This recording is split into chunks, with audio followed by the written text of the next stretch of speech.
Shalom, salam damai dan sejahtera untuk saudara sekalian dimanapun saudara berada.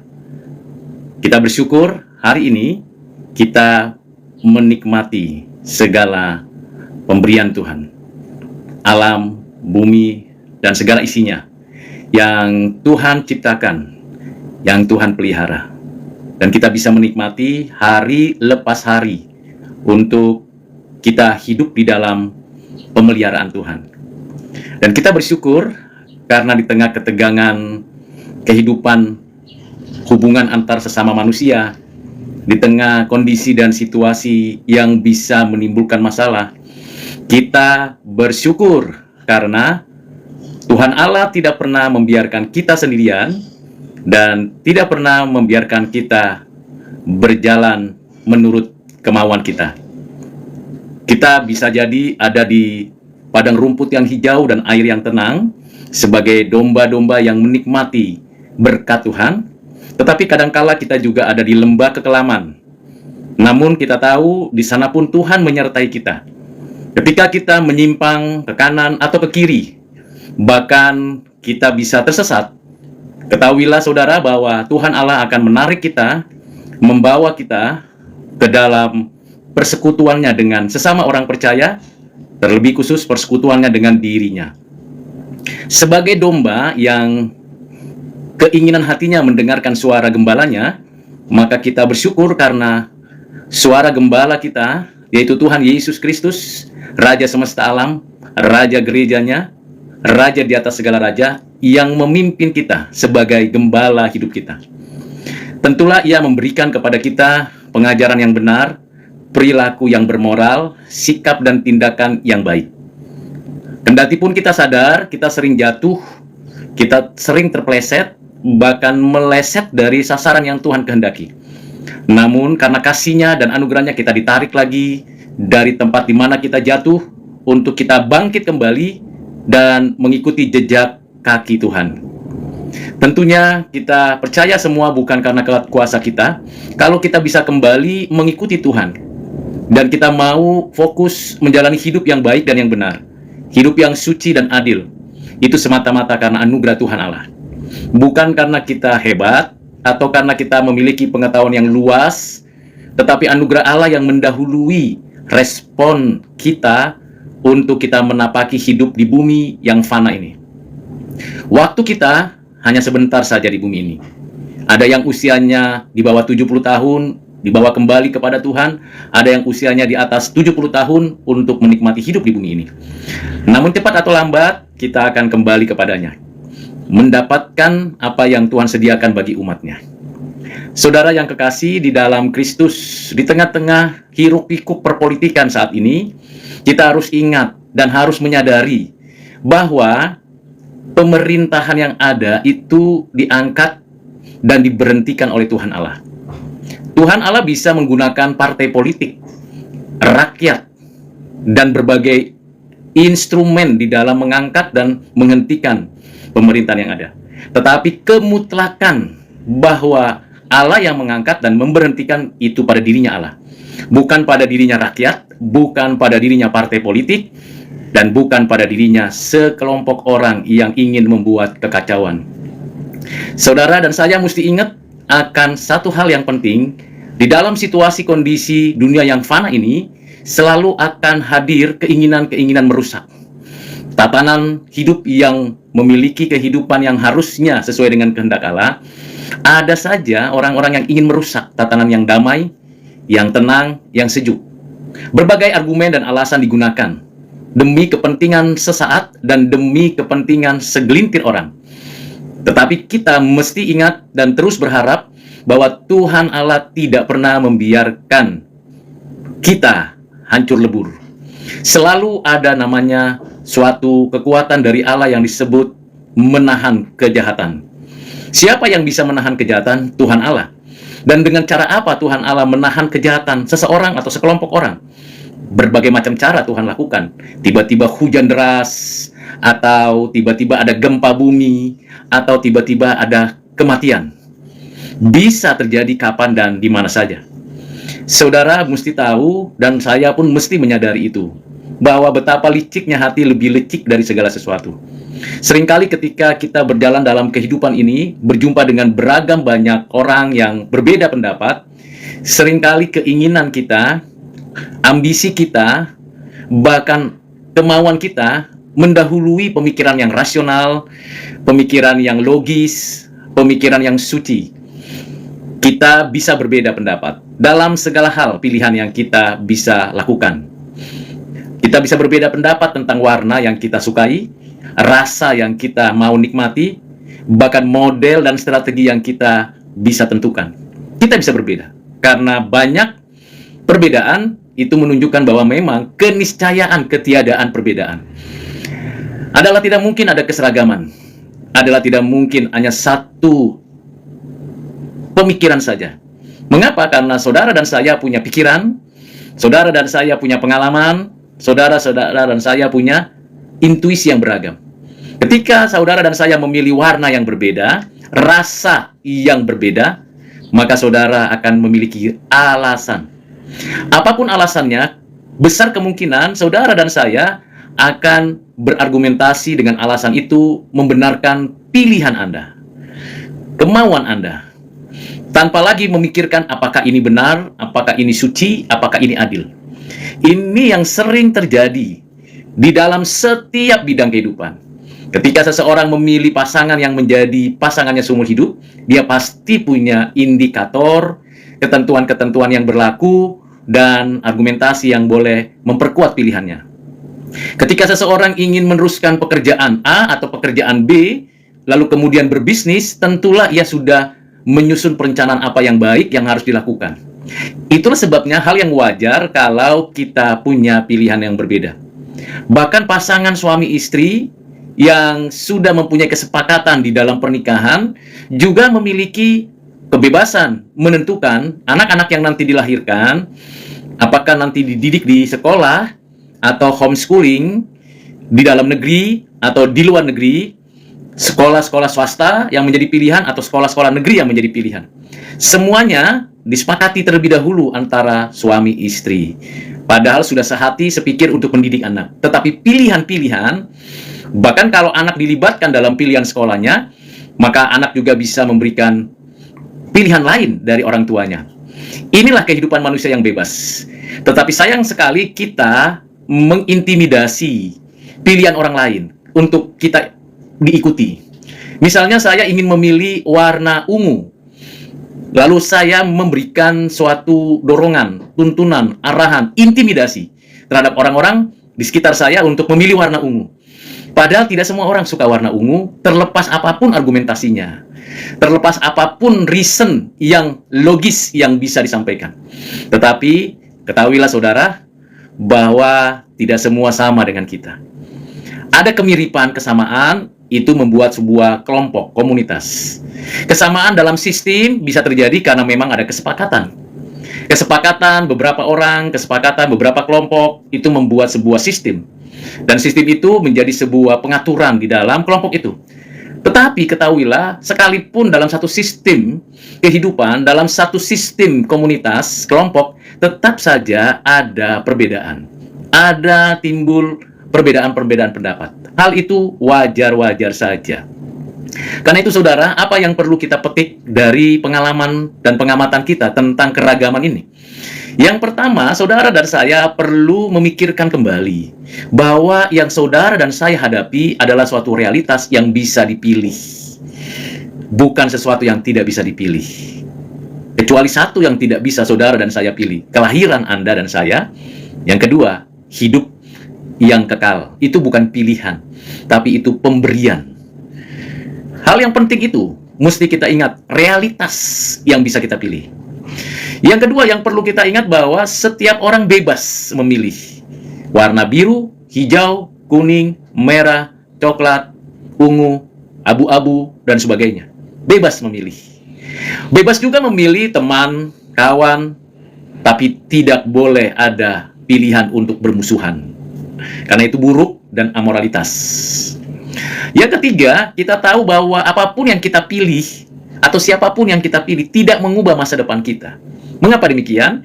Karena masa depan kita yang menentukan hari depan kita yang paling mutlak adalah Tuhan Allah. Bukan orang yang kita pilih, bukan barang atau benda yang kita pilih, tapi Tuhan yang mutlak menentukan hari depan kita. Dan tentunya sebagai orang yang mendapatkan tanggung jawab, maka kita juga mempunyai tanggung jawab atas pilihan kita. Jadi saudara dan saya punya tanggung jawab atas pilihan sendiri. Ada risiko tentunya ketika saudara dan saya memilih warna ungu, warna merah, warna hijau, warna coklat, dan warna-warna lain. Itu sebabnya saudara dan saya mesti memikirkan hal itu. Yang keempat adalah saudara dan saya bisa memilih dan diberi kapasitas memilih karena juga berada dalam komunitas. Yang mana komunitas itu memberikan dorongan, arahan, pengaruh terhadap pilihan apa yang Anda ingin jatuhkan. Ini yang kita harus pikirkan. Itu sebabnya pemazmur mengatakan, bergaul dengan orang-orang jahat, maka kita akan bertindak seperti orang jahat. Bergaul dengan, berkomunitas dengan orang-orang munafik, maka kita akan terpengaruh oleh kemunafikan itu. Bergaul dan berkomunikasi, berinteraksi, bahkan bersekutu dengan orang-orang yang menyembah ilah-ilah asing, menyembah sesembahan yang bukan Tuhan, tapi mengaku Tuhan, pasti kita juga akan dipengaruhi dengan cara pandang yang keliru tentang keberadaan Allah, keberadaan manusia, bumi, dan segala isinya. Karena itu saudara, bijaklah memilih teman, bijaklah memasuki sebuah komunitas. Tidak semua komunitas di mana kita ada di dalamnya adalah komunitas yang sehat.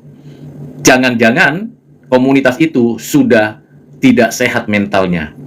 Kalau mentalnya sudah tidak sehat, cepat-cepat berlari dari komunitas itu dan keluar dan mengatakan saya mau bebas dari perbudakan komunitas yang mengintimidasi terus-menerus. Tetapi saudara mesti tahu, apakah semua komunitas itu tidak sehat? Atau adakah komunitas yang sehat? Ini yang menjadi pertanyaan besar, saudara.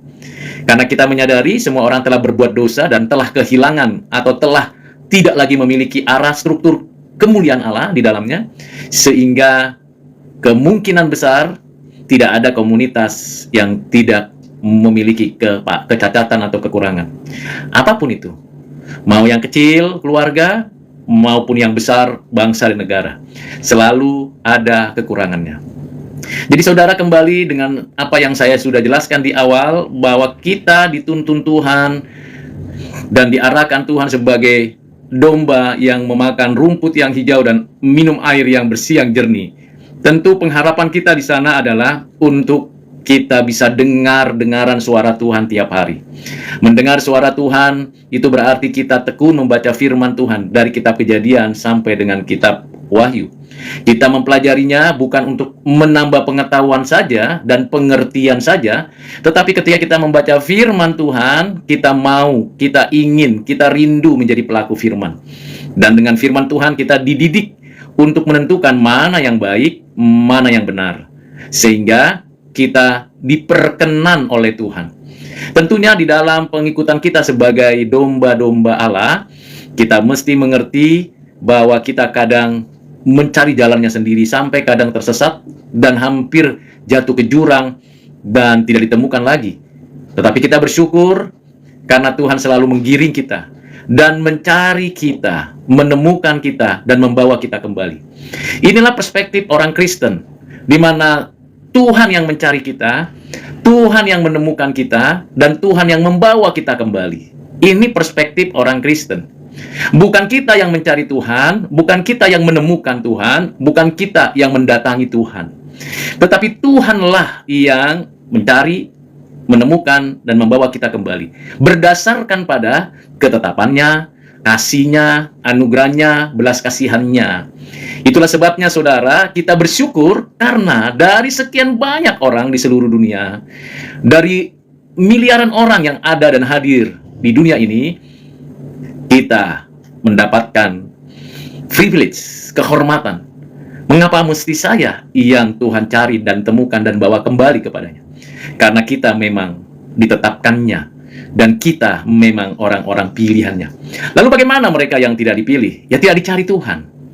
tidak akan dicari Tuhan. Mereka diciptakan Tuhan, tetapi mereka hidup sebagaimana makhluk hidup yang lain, yang akhirnya binasa untuk selamanya. Jadi saudara, hanya itu yang bukan pilihan. Yang lainnya kita bisa memilih baju warna apa, sepatu merek apa, bahkan teman seperti apa, itu pilihan kita, itu tanggung jawab kita. Tetapi kalau hidup kekal, itu pilihan Allah. Karena itu saudara, sebagai orang-orang yang bisa jadi sekarang ada di antara saudara yang berada di lembah kekelaman, mungkin saudara berdosa kepada Tuhan, menyakiti orang lain, melukai hati orang lain. Ketahuilah, kalau Anda dan saya berada di lembah kekelaman, dan Anda dan saya adalah domba-dombanya, Tuhan akan membawa kita dengan gadanya, menarik kita dengan tongkatnya, supaya kita bertobat, menyesali dosa, dan berkomitmen melakukan hal yang baik, hal yang benar, hal yang suci, yang diperkenan Tuhan Allah. Bagaimana kita bisa melakukannya itu? Karena anugerah Tuhan. Jadi ada dua hal yang perlu kita renungkan bersama. Yang pertama, ada yang dinyatakan Tuhan dan dikerjakan Tuhan di dalam hidup kita. Dan ada yang harus kita pertanggungjawabkan di dalam kehidupan kita. Dua hal ini tidak kontradiksi, tetapi paradoks, bersinergi. Artinya, ada Allah yang berdaulat atas hidup kita semutlak-mutlaknya, tetapi ada tanggung jawab kita untuk kita nyatakan di dalam kehidupan kita. Karena itu saudara, mari ketika kita diberikan rumput yang hijau dan air yang tenang, kita nikmati makanan yang disajikan Tuhan, firman, roti, hidup melayani, hidup bekerja, hidup mengasihi. Kita nikmati satu hari demi satu hari. Memang satu hari ada kesusahannya sendiri. Hari ini ada yang susah hatinya, mungkin ada yang gembira hatinya. Hari ini ada yang galau karena persoalan-persoalan hidupnya, juga ada yang begitu antusias di dalam menikmati hidup. Semuanya itu bisa terjadi, tetapi Tuhan tidak pernah meninggalkan kita. Memang janji-janji Tuhan itu bukan sebuah kata-kata manis dan klise, tetapi janji-janji Tuhan adalah realitas, di mana saudara mau mengaminkan atau tidak, menerima dengan iman atau tidak. Jikalau Tuhan berkata, jika kita mengaku dosa kita, maka Ia setia dan adil, mengampuni segala dosa kita, maka kita bergegaslah kembali kepada Tuhan, bergegaslah berlari memohon pengampunan dan menyesal dengan sungguh-sungguh atas segala dosa yang kita perbuat. Katakan, sampaikan kepada Tuhan, dan ketahuilah Tuhan sudah menyediakan pengampunan. Jikalau Tuhan berjanji bahwa kita akan dicukupkan kebutuhannya, karena memang burung pipit di udara Dia pelihara, bunga di taman Dia hiasi, berarti kita mendapatkan pemeliharaan Tuhan, providensia Allah, lebih daripada ciptaan yang lain. Mengapa? Saudara dan saya adalah biji matanya Tuhan, yang dipelihara, dijaga sedemikian rupa. Namun seringkali kita tidak menghargai pemberian-pemberian Tuhan. Bahkan mulut kita, hati kita tidak senantiasa bersyukur. Sukanya menggerutu, sukanya menyalahkan pihak lain, bahkan menyalahkan diri sendiri. Tidak mau move on dengan segala yang ada. Saudara dan saya mesti berpikir kembali. Kalau saya menikmati ini semuanya, entah saya sekarang belum cukup makan, entah sekarang saya punya persoalan keuangan, entah sekarang saya punya persoalan ekonomi, kesehatan, dan sebagainya, ketahuilah hal yang bisa kita lakukan adalah bersyukur dan meminta janji Tuhan boleh digenapi dalam hidup kita. Tentunya kita harus patuh, karena Tuhan mengatakan, aku akan memberikan berkat bagi orang yang bekerja keras, dan aku akan menyertai orang-orang yang memberitakan kabar baik, dan aku akan memberikan kekuatan dan keteguhan iman bagi orang yang melangkah seturut dengan rancangannya. Itu yang pernah dialami oleh Abraham, Ishak, Yakub. Itu yang dialami oleh para nabi, para murid. Bahkan itu yang ditunjukkan Tuhan Yesus sesaat Ia inkarnasi sebagai manusia, yang menunjukkan hal itu, kesetiaan dan ketaatan kepada Tuhan Allah. Saudara-saudara yang kekasih di dalam Kristus, di tengah-tengah carut-marut kondisi saat ini, ada yang tidak puas dengan pemerintahan yang ada, tapi tidak pernah keluar ucapan syukur bahwa Tuhan masih memelihara negeri ini. Itu sesuatu kekeliruan besar. Ada yang tidak suka dengan keputusan-keputusan pengadilan, tetapi tidak bersyukur bahwa masih ada keadilan ditegakkan di negeri ini.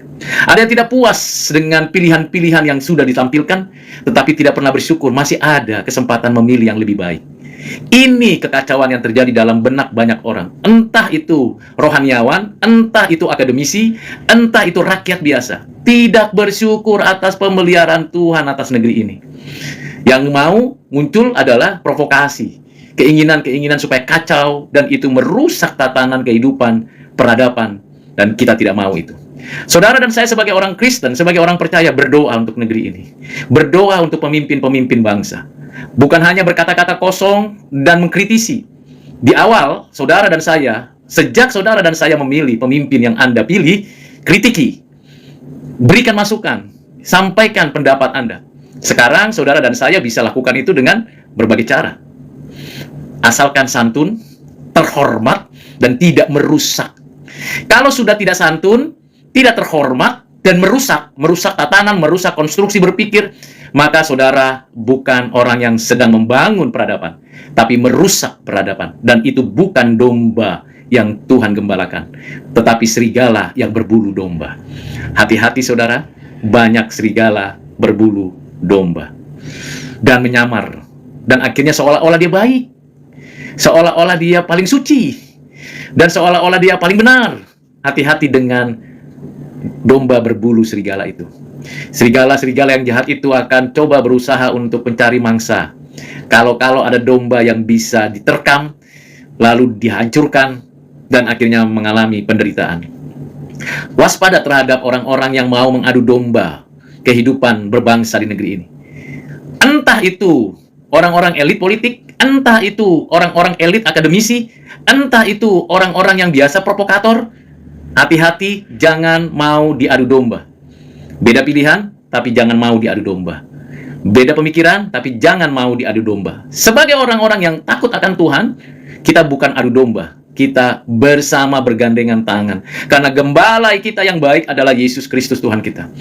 Raja semesta alam. Siapa yang mengendalikan pemerintahan di negeri ini? Tuhan Yesus. Siapa yang mengatur kehidupan tatanan sampai hari ini masih ada? Tuhan Yesus.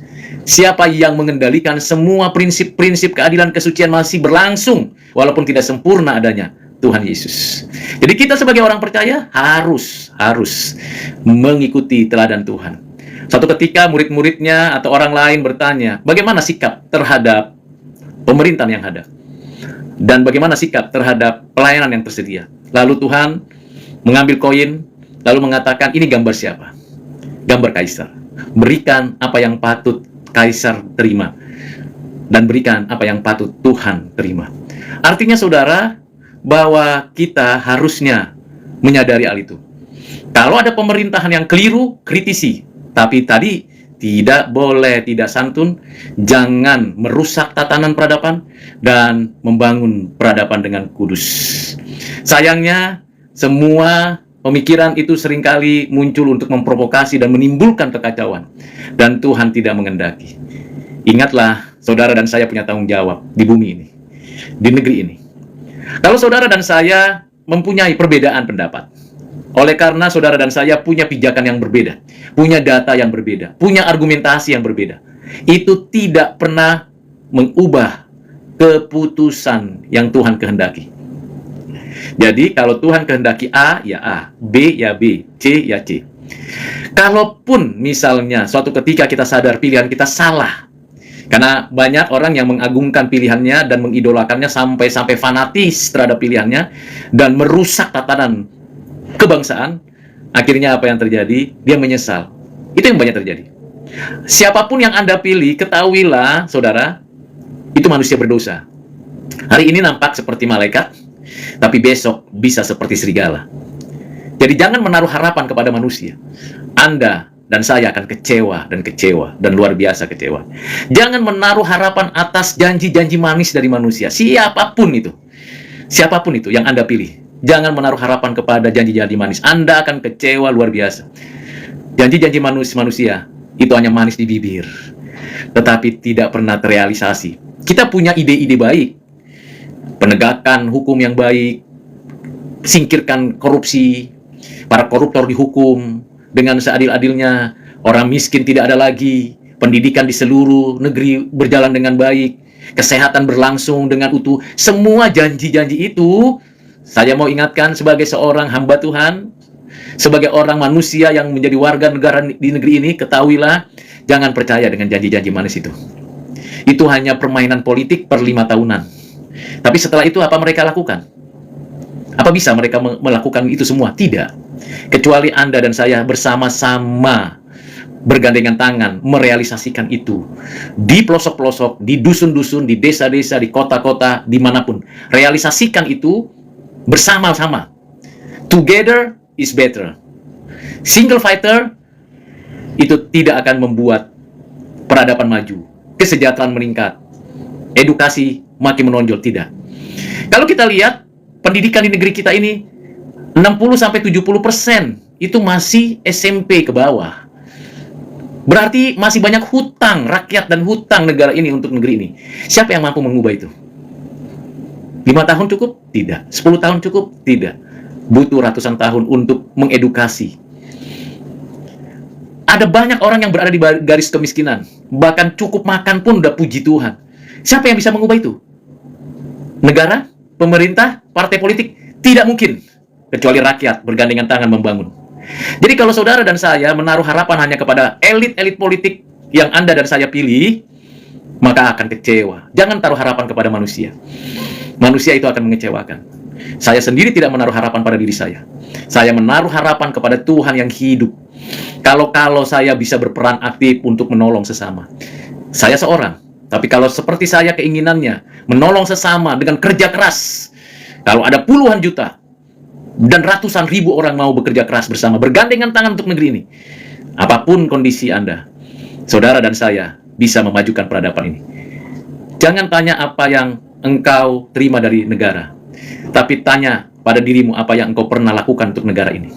Itu saya kutip tentunya, saudara sudah tahu dari mana itu? Dari seorang politisi, seorang pemimpin di Amerika. Tetapi saya lebih daripada itu. Saya mau katakan, berjuanglah dan nyatakanlah hidupmu menjadi terang dan garam di tengah-tengah negeri ini. Saudara dan saya, mari kita bersama-sama bergandengan tangan. Peradaban ini akan maju, pemilihan ini akan berlangsung, tetapi perjuangan iman kita sebagai domba-domba Tuhan yang digembalakan oleh Tuhan Yesus akan terus menikmati rumput yang hijau dan air yang tenang. Kita tahu di sekitar kita kondisi lingkungan juga makin kacau balau. Pembakaran, illegal logging, hutan makin berkurang, diganti dengan perkebunan, bahkan pertambangan. Kita bisa melihat bagaimana kondisi bumi ini makin panas. Pabrik, limbah, industri ke sungai, ke laut, ke danau. Air menjadi satu kebutuhan yang tidak lagi mudah untuk diperoleh yang bersih. Penduduk makin bertambah banyak. Tingkat pengangguran itu tidak bisa kita elakkan, akan terus bertambah. Dan kebutuhan-kebutuhan manusia akan meningkat. Bagaimana kita bisa mempercayakan semua kekurangan itu kepada satu kelompok orang saja? Satu elit politik aja? Impossible. Saudara dan saya mesti bergandengan tangan. Itu sebabnya pilihan-pilihan saudara tidak akan pernah mengubah masa depan Anda. Tidak. Yang mengubah masa depan Anda karena kita ada di dalam tangan Tuhan adalah Tuhan, itu yang mutlak. Yang kedua, kita sendiri kerja keras. Apa yang saudara miliki dan saya miliki? Waktu, akal pikiran, tenaga, kemampuan masing-masing. Mari kita bergandengan tangan. Kalau saya menjadi seorang yang mendidik mahasiswa, maka bekerja keras mendidik mahasiswa dengan profesional, meningkatkan kualitas dunia akademisi, bukan hanya koar-koar dan berbicara hanya asal karena keinginan sendiri, tapi bangun konstruksi berpikir yang bertanggung jawab kepada Tuhan dan sesama, dan bukan hanya sesaat, tetapi untuk sepanjang masa. Kalau saudara petani, jadilah petani yang bekerja keras, bangun pagi, bersyukur kepada Tuhan, berdoa kepada Tuhan, langsung ke ladang, langsung ke sawah, langsung ke tempat-tempat lahan, lalu kemudian saudara dan saya yang menjadi petani, jadilah petani yang berkualitas. Jangan mau jadi petani yang malas-malasan, duduk di kedai sampai siang. Kalau Anda nelayan, kerja keras. Memang sistem kehidupan manusia ini bisa kacau, tetapi kalau kita bergandengan tangan, berjuang bersama, tak ada yang bisa kita minta belas kasihan Tuhan. Kita bisa minta belas kasihan Tuhan. Seperti orang-orang yang ada di kota, sekitar kota yang akan dihancurkan Tuhan karena kejahatannya. Sodom Gomora. Apa yang terjadi? Karena kejahatan kota itu, orang-orang di sekitar mengeluh kepada Tuhan. Pernahkah saudara meminta belas kasihan Tuhan dan meminta Tuhan nyatakan keadilanmu untuk negeri ini, hukum orang jahat di negeri ini dengan caramu? Pernahkah saudara berdoa untuk itu? Kalau saudara dan saya sudah bekerja keras, tidak dihargai, ditindas, tidak mendapatkan perlakuan yang wajar, tidak mendapatkan kebutuhan sosial ekonomi yang cukup, maka minta belas kasihan Tuhan dan keadilan Tuhan. Minta dengan doa dan permintaan yang sungguh-sungguh. Kalau perlu berpuasa kepada Tuhan dan minta belas kasihan Tuhan. Kalau ada ratusan ribu, jutaan ribu ya di negeri ini, di berbagai tempat minta belas kasihan Tuhan dan minta keadilan Tuhan, berlutut, saya percaya Tuhan tergerak hatinya untuk menyatakan murkanya dari surga atas orang jahat. Dan kita berdoa supaya para koruptor itu bukan hanya menerima hukuman di penjara. Para koruptor tidak hanya di penjara, asetnya mesti dirampas untuk rakyat. Dan negara harus terbuka untuk apa saja itu aset-aset yang dirampas. Sayangnya, rancangan undang-undang perampasan aset belum disahkan oleh legislatif. Sayangnya, banyak peraturan yang perlu dilakukan dengan baik. Dan banyak pengaturan yang tidak sesuai dengan ketentuan yang berlaku. Dan kita harus tegakkan. Tidak hanya kita, jangan menaruh harapan kepada manusia. Berarti jangan menaruh pengharapan hanya kepada pihak aparat, hanya kepada pihak yudikatif, atau menaruh pengharapan kepada orang-orang hebat. Itu tidak. Kita, semua rakyat dari lapisan terendah sampai lapisan tertinggi, berjuang untuk menegakkan keadilan, menyatakan kesejahteraan. Pemerintah itu hanya alat untuk menegakkan keadilan. Kalau alat itu rusak, kiranya Tuhan menyatakan keadilan dan murkanya. Kalau alat itu bisa digunakan, maka Tuhan kehendak mulai jadi. Maka saudara, ini permohonan doa kita. Kalaulah sebelum kita mengambil satu keputusan pilihan kepada siapa yang saya pilih, seluruh rakyat itu berlutut sehari semalam, berlutut meminta keadilan dari Tuhan dan menyatakan keadilan Tuhan itu dan berbelas kasihan kepada negeri ini, maka hati nurani kita yang digerakkan oleh Roh Kudus untuk melakukan pilihan-pilihan yang baik. Mengapa? Karena saudara dan saya adalah domba dan Tuhan Allah adalah gembala. Gembala yang baik adalah menyerahkan nyawanya, dan dia sudah mati menebus kita. Dia sudah bangkit memberikan hidup kepada kita. Dia adalah contoh teladan satu-satunya pemimpin yang rela menyatakan kasihnya. Pemimpin yang lain belum ada yang meninggal karena yang dipimpinnya, tapi karena keinginannya sendiri. Tidak ada contoh selain Kristus. Tidak ada contoh lain. Dan saudara dan saya bisa menikmati itu. Karena itu ada tanggung jawab yang harus kita syukuri, ada permohonan, permintaan yang kita minta dari Tuhan. Jadi satu pihak, saudara dan saya bertanggung jawab atas segala hal yang diberikan Tuhan, seraya bersyukur atas segala berkat-berkatnya. Di pihak lain, kita minta belas kasihan Tuhan, dan kita minta keadilan Tuhan dinyatakan di negeri ini. Ini mesti bersinergi, sehingga kita mempunyai kekuatan yang datangnya dari Tuhan. Dan kalau ada orang-orang yang mengeraskan hati, tidak menegakkan keadilan, tidak menunjukkan belas kasihan, tidak melakukan yang baik, yang benar, maka kiranya Tuhanlah yang menghukum orang-orang jahat itu. Dan kalau kita yang diintrospeksi salah, saya dengan kata-kata yang saya sampaikan tadi, ada kesalahan saya, ada kekurangan saya, ada keterbatasan saya, maka saya pun harus segera bertobat dan menyesali diri. Dan ini hal yang penting dan perlu dilakukan. Kiranya saudara semakin hari semakin bersinar, memancarkan kebaikan-kebaikan Tuhan. Inilah yang menjadi pemikiran saya di siang hari ini. Kiranya Tuhan memberkati saudara dan menyertai saudara. Amin.